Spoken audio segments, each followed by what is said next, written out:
I think Leebeebee was left behind at DeltFall to infiltrate Preservation AUX. The conclusion drawn from all those odd aspects of Leebeebee's personality seems to be straightforward: she isn't actually a survivor of the DeltFall massacre. I really believe that Leebeebee is collaborating with the person who killed DeltFall and is posing as one of them in order to enter Preservation AUX and murder them as well. All of her strange peculiarities make sense if that's what Murderbot has in store for her. She's trying to conceal the fact that she doesn't know anything about DeltFall because she doesn't have any, and she's fascinated by Murderbot because it was meant to assist her in killing Preservation AUX but instead attempted to kill itself. Given the subsequent dialogue between Murderbot and Mensah, Noma Dumezweni, the notion that Leebeebee might be a villain in the film seems even more plausible. After concluding that someone had most likely entered DeltFall by posing as Preservation AUX, Mensah and Murderbot allowed the rogue SecUnit to enter and took over the ones that were already there. With Preservation AUX, Leebeebee might be doing just that, pretending to be DeltFall in order to gain their confidence and sneak in another SecUnit to kill them all. I firmly believe that Leebeebee is a villain in Murderbot, and I sincerely hope that Murderbot and Preservation AUX keep an eye on her. She already gave me plenty of reasons to be cautious about Leebeebee in the first episode. First of all, her past isn't really credible.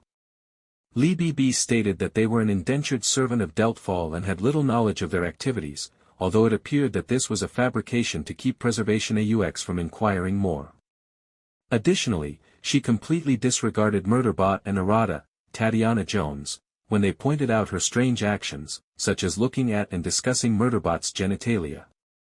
Additionally, DeltFall's decision to hire an indentured servant just to handle laundry and maintenance is illogical. On top of Leebeebee's flimsy backstory, there's also the fact that a single survivor of the DeltFall massacre already sounds odd. Everyone else at DeltFall was dead at least before PresAUX left their habitat, and the SecUnits should have found her before PresAUX arrived. Her whole personality is off-putting, as well. Leebeebee immediately started sexualizing the agender and asexual Murderbot, and she even tried to kiss the SecUnit later on.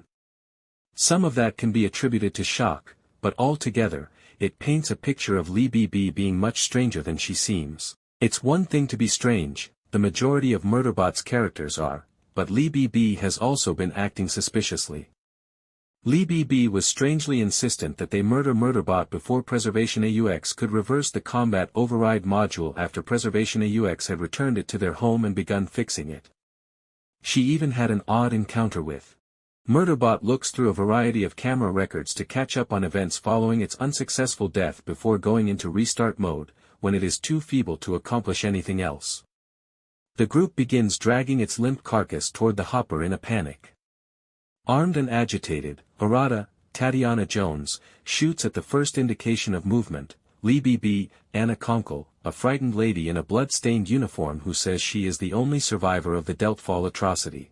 She attests, as an eyewitness, that one of their SecUnits went awry and attacked the habitat without cause or prior notice.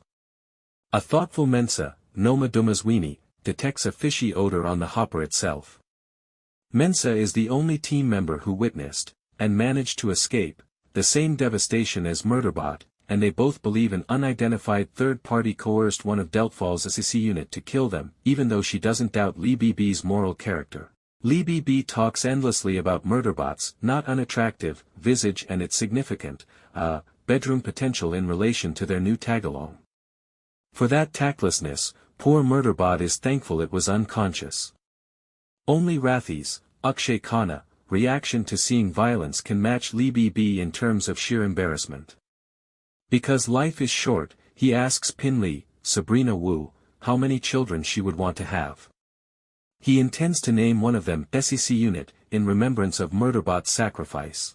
Given the apparent imminence of This thing is heavy. It's not a thing, it's a person. Yes, I know. Oh, I'm sorry, I can't. It's really awful. Satisfies Murderbot, a soap opera aficionado who you know must be a gossip not girly at heart.